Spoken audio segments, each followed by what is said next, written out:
Hello and welcome to the Back Nine Report. My name is Carlos Torres. Every week with Fred Vader, we bring you a topic and we talk about it. And this week we're going to be talking about something we haven't talked all year. It's the LPGA Tour, and definitely we have a lot to recap and preview on it. So, Fred, hi, how are you today? Hey, Carlos, I'm fantastic. As I was telling you before we went on air here, it's warming up here in Cadillac, Michigan a little bit. We were up in the 50s for a couple of days before, only 36 today, but it's supposed to get in the 60s here towards the weekend. That's phenomenal. We had about 3 feet of snow on the ground. It's almost all gone now. It's just some piles here and there that are left. It's kind of melted away. So maybe spring's going to get here, Carlos, and not a minute too soon. We got the players coming up, and not too long before the Masters. So, and that always signals spring and golf season up here in Ohio and Michigan.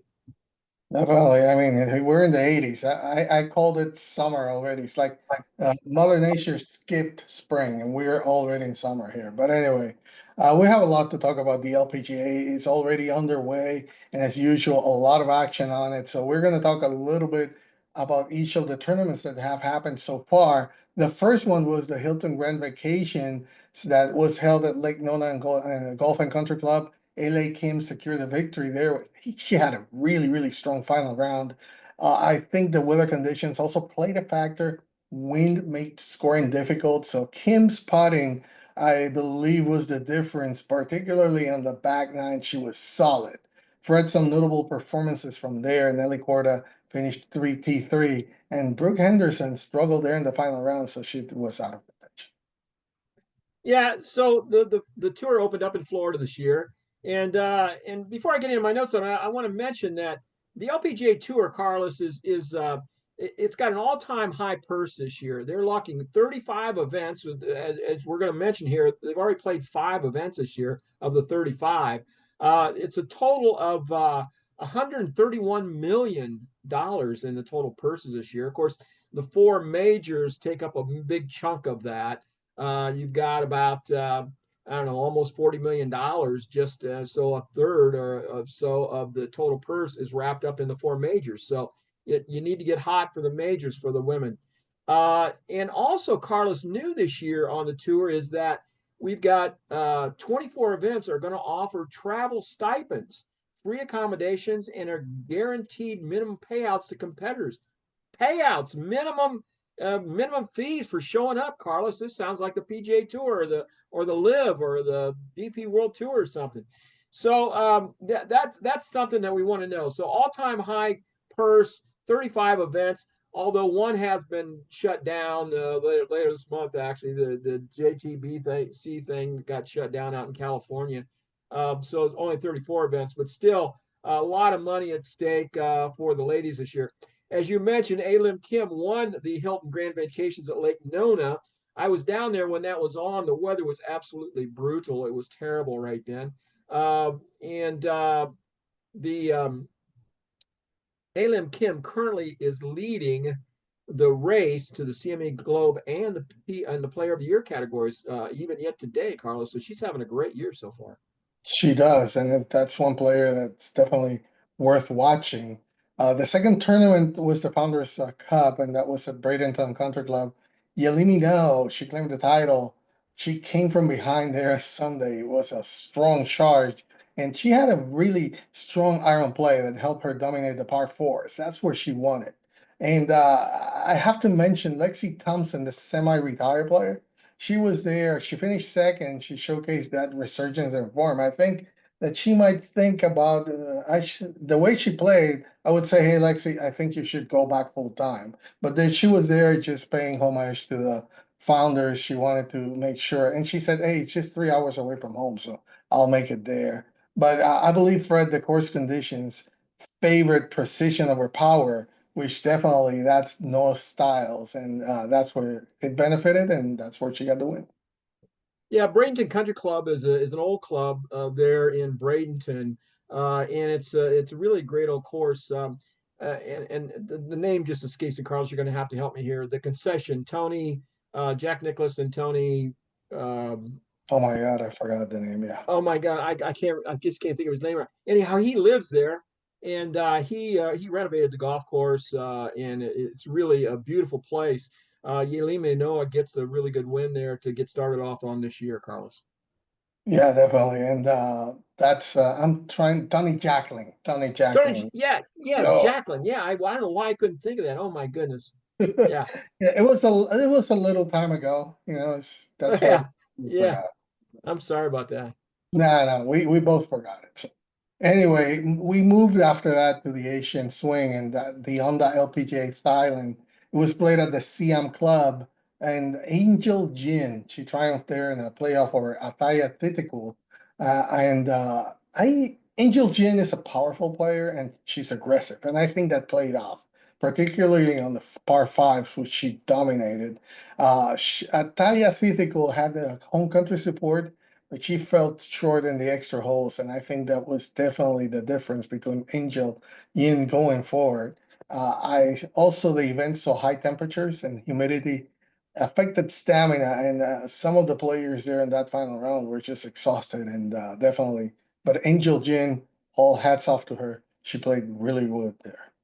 Well, she's a big hitter, and it worked out well for her there. As you see, the LPGA Tour has a very strong contingent from Thailand. The Jutana Garns started the thing, and for a long time, the University of Toledo women's golf had like five ladies on the team from Thailand. They had a connection there, and they were bringing these ladies over to play golf for Toledo.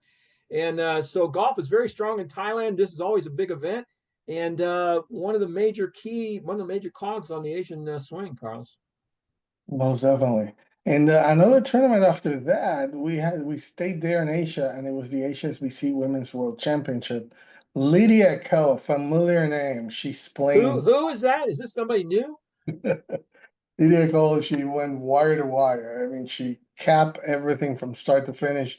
She did an excellent course management. I mean, and her putting was clutch, and that was what sealed the win for her. But that first round of 65 set the pace for the tournament moving forward. Yin Young Ko finished runner-up, showing return to consistent form, and the Singapore fans there were treated to a world-class golf on a challenging layout. But Lydia Ko, she's playing amazing, and she got the win.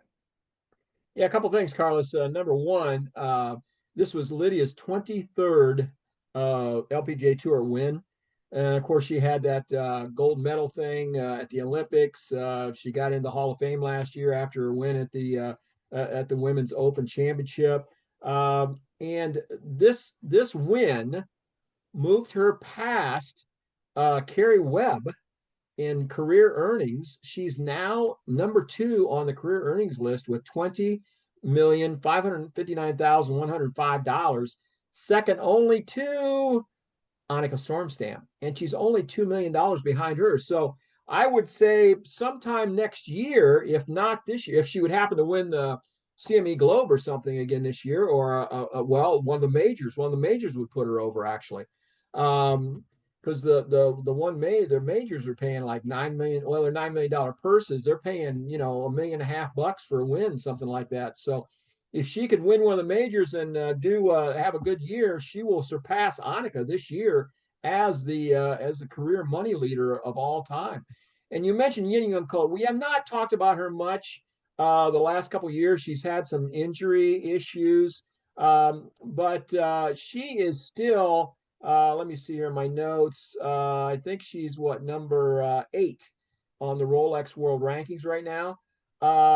She didn't win on tour last year for the first time in 8 years, but made 16 of 18 cuts to get back to her consistent, strong play. And Carlos, this runner-up is good for her. We need to see Jin Young Ko again. I mean, she is just a tremendous, tremendous player. Oh, we miss talking about her. Definitely one of my favorite players, and I Love look her forward to swing. Just love her attitude, her cool, calm demeanor on the golf course. Just love it. no, definitely, and I look forward to seeing her again. Hopefully, she is back in form, and she's one of those players that can definitely rise to the top and be challenging there for the top of. And we'll talk about that anyway. Let's talk about the recap of the Blue Bay LPGA that was in Hainan Island in China. Rio Takeda, rising star, won in dramatic fashion with that birdie on 18. Oh my goodness. But she is a master of the short game, and that was the key to her success in that tournament. The course's coastal winds made it challenging conditions for the players. I think another notable performance there, Celine Boutier, she played it really, really well. Unfortunately, finishing only in the top five, but she was another player worth of winning that tournament. She played really well. Yeah, played in China and Hainan. I would like to get to Hainan Island sometime. It's a long ways to go, but I would kind of like. There's some beautiful golf courses there, designed by some of the best names in golf over there. And you know, I'm gonna we're gonna talk about Rookie of the Year candidates because you always like to pick that every year, and you're always really good at that. But I'll be interesting to see if you don't have her near the top of your list there. She is a rookie this year on the LPGA, but she played on the Japanese Women's Tour since 2022. And last year, Carlos, she had 8 wins in Japan. So she's no rookie by any stretch of the imagination, although this is her first year on the LPGA Tour. This is actually her second win on the LPGA. She won the Toto Japan Classic last fall over Marina Alex in a playoff. She also finished top 10 with a T9 at the 2024 U.S. Women's Open. So she is no slouch. And an interesting note, Carlos, both her mother and her aunt were professionals and had multiple wins around the world. Oh, definitely. I'll tell you a little bit about her, but definitely that's the Ah, rising star to watch. yeah, yeah. So that's one of the two that I have for naming. Pretty soon we'll talk about that. But anyway, those are the tournaments so far. The next tournament coming up is going to be March 27 due to the cancellation of the next tournament. But it's the fourth championship. It's going to be again in March 27 in Chandler, Arizona. And the key storylines there would be, will Nelly Corda bounce back after early struggles this year? Angel Yin's looking to continue her hot streak. Lydia Ko in search for another title. She's playing amazing. And watch for the rookies for making an impact. I think the desert layout will favor long hitters and precise iron players. So look out for Angel Yin there and Lydia Ko to be two of the players to watch out.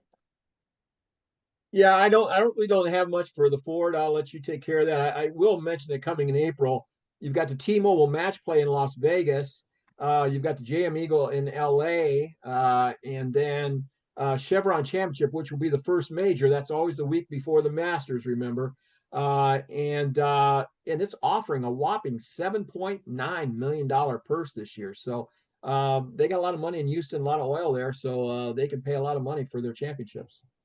Yeah, in April we have, like you mentioned, the T-Mobile match play. It's going to be in Las Vegas. I'm actually going to be there that week, so hopefully I can catch something of that tournament. It's a unique format that favors head-to-head competitors, so look for that. Expect surprise upsets because match play often brings some predictability, so you can expect that. It's just me against you, try to see who wins. So there's always a lot of upsets. Then after that, like I mentioned, the JM Eagle LA Championship, that's going to be in Tarzana, California. Classic California course there with tough greens.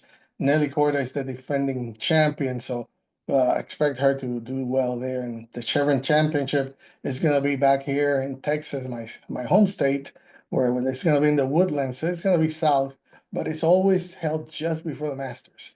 Traditionally, a launching pad for breakout stars.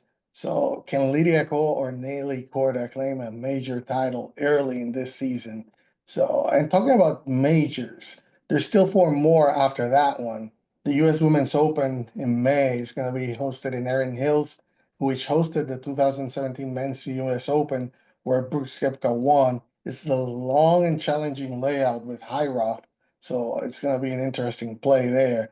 The KPMG Women's PGA is going to be in Fields Ranch East. That's going to be June 19th. Hosted at that new Hansi design course. So strategic play will be crucial. And the Evian Championship, then it'll be in July. That is a true international test. Always there in the mountains. Amazing. But the weather conditions are always often impacting play. And finally, the last one will be the AIG Women's British Open, late July. It's a Lansing challenge awaiting the players there in Royal Porthcawl. It's preceded by the Women's Scottish Open, marking for a packed European swing. So, what's some thoughts on those majors coming up? Royal Porthcawl, we've seen a Champions Tour play a couple of British Opens there, senior British Opens.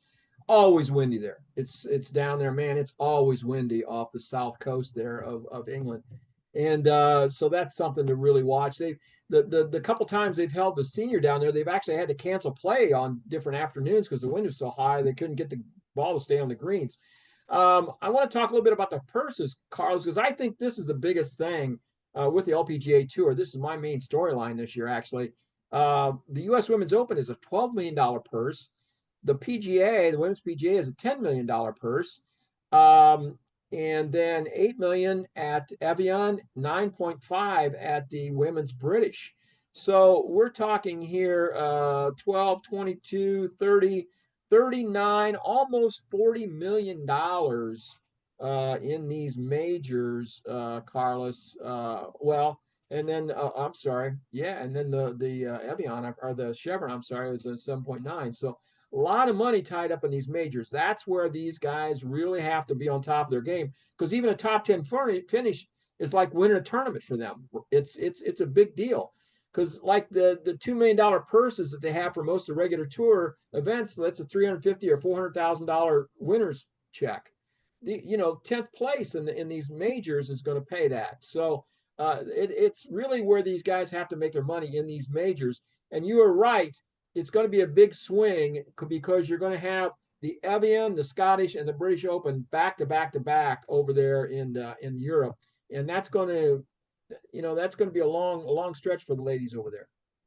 Definitely, and but it's like usual. I mean, the LPGA is always full of action, full of stars, and we look forward to those majors. Always great to watch them. Carlos, the So, point I want to make too, you know, we've talked about the men and the PGA Tour not wanting to travel international. They just don't want to do it, and I, I kind of don't blame them. I get it. If they can make enough money in the United States, why travel these other places? But the DP World Tour and the LPGA, they travel just like we're just coming off the Asian swing. They just had 3 events over in the Pacific Rim countries. You know, they didn't go to Australia this year. A lot of years they go to Australia and play. They're going to go to Europe and play 3 events over there. So the LPGA is truly a world event, a world tour, and they embrace it and they do a good job with it, Carlos. most definitely, and I believe you have a question for me coming up now. Well, I do. You know, Uh, you always know you have your finger on the pulse of the up and coming young women on the LPGA tour, and so this is kind of something we do every year. And you give us a couple of names that you're looking at for Rookie of the Year, and then you predict who the Rookie of the Year is going to be. And you've been right more than you've been wrong, Carlos. well, I have a few names I'm going to mention here, but I think I'm going to start with Rio Takeda. After her breakthrough win there at the Blue Bay LPGA, and like you already mentioned, she's no real rookie. She has an extended, uh, she's a rising talent from Japan. She has the potential to become a consistent contender on the LPGA Tour. She has already demonstrated that elite short game and strong nerves under pressure, which I think is what could be the key on that long line of the year tournament. So look out for her. Also, and this is a name that I hope I don't mess up, okay? But it's from Thailand and it's Natha Krita Vongtavilap, okay? And Okay, I did it. I did it. She's a I'm glad you did, not me. I'll tell you that. she has been making waves and impressive performance in international events already. You might remember a couple of years ago she got disqualified by a mess up in the rules in the Women's US Open, but she has a powerful game, tee and strong approach play. Uh, she I think is one that length of the tee and the aggressive play style make her a formidable contender to be Rookie of the Year. Other two that I would like for you to keep an eye on are the Japanese standout Yuna Nishimura. She has consistently impressed on the JLPGA and now is transitioning to the LPGA. She has a strong all-around game and disciplined approach. She has the potential to make an immediate impact. And finally, Gabriela Ruffles, the Australian golfer and former U.S. Women's Amateur Champion. She has steadily improved since turning pro, and with her sharp iron play and steady demeanor, I think she's well positioned to contend in her rookie season. But I think it's Rio Takeda, the one that is going to be at the end of the day, the rookie of the year. Still a long way to go, but I think that that way that she keeps her poise under pressure and that short game that she has is one of the best, if not the best, in the LPGA already. There you have it. That's the expert Carlos Torres talking about who's on tap for Rookie of the Year. Carlos, I got another question for you. So we saw Nelly Korda really dominate the LPGA Tour last year, 7 wins, just had a phenomenal year. Uh, do you see someone else that's going to challenge Nelly for dominance this year on the LPGA, or is she going to have another 5, 6, 7 win year? She has struggled early, so I would think it's just because she's not in top form yet. But I believe Lydia Ko is in top form already, and for the past few years, she has been coming back on top and challenging the leaderboards. And I think this is Lydia Ko's year. And also Angel Yin, she's gaining momentum. I like the way that she's playing. So I wouldn't say that she might be the one to top Nelly Korda more than Lydia Ko, but it's one to keep an eye. Yeah, that's pretty good. I had some notes here. We've seen Ru Young Yin play pretty well the last couple of years. She's somebody to keep an eye. Hannah Green had a breakout year last year. She's been a good player, but she really had a good year last year. Won 3 times, and she was the first Australian since Carrie Webb to do that. So look for her. And someone that we've kind of been following a little bit, Lilia Vu. Um, when we talked to Stacy Lewis a couple of years ago, Stacy mentioned her when I asked her about up and coming young women on the LPGA to watch. She specifically mentioned Miss Vu, and she's just very consistent. She plays very well and someone to keep a good eye on. And like we mentioned earlier, Jin Young Ko, I hope we see her return to her form because she's such a great player but struggled with injury the last year or so, a couple years, and she's coming back. So, Carlos, that kind of is what I had on players to watch and talk about that. Where do you want to go next? Well, and there was, I think we got a question also about, who could replace Nelly Korda eventually. I think there's two players that have potential. I think the main one that I would mention would be Rose Chang. She continues Yes. to develop. She's a player that definitely has the ability and the capability to do it. She's one that I'm looking forward to her continued development. And Jelini, no, she already won this year again and she has a lot of potential. We had talked about her also earlier in her career, so she's one of them. And would Lydia Ko win more majors? Absolutely. Her form shows that she could claim at least one more major here. So Fred, uh, I look for Lydia to win a major again this year. Actually, she's playing. She's playing very well. definitely, and I'm gonna even tell you which one I think it is. It's the KPMG Women's PGA. I think that's the one that suits more for her, for her the way that she plays. And I would say maybe the ABN, but I think it's the KPMG Women's PGA the one that she's gonna win. Well, it's going to be played at Field Ranch and the East Course, the Hans course, which I played the other course. You were supposed to play and you backed out. You were supposed to play the Hans course actually, but that's quite a facility. But nobody has played that yet, so it'll be new for everybody. And where she plays her game is and greens, fairways and greens. That's a pretty good formula for a golf course that nobody else is familiar with. Definitely. And hey, some final words on the health of the LPGA. What do you have for us? Well, Carlos, Molly Marcoux Saman stepped down as the LPGA commissioner effective January 9th. Liz Moore has assumed the day-to-day operations as the interim commissioner. She's not going to be the full time, and they have a search going on.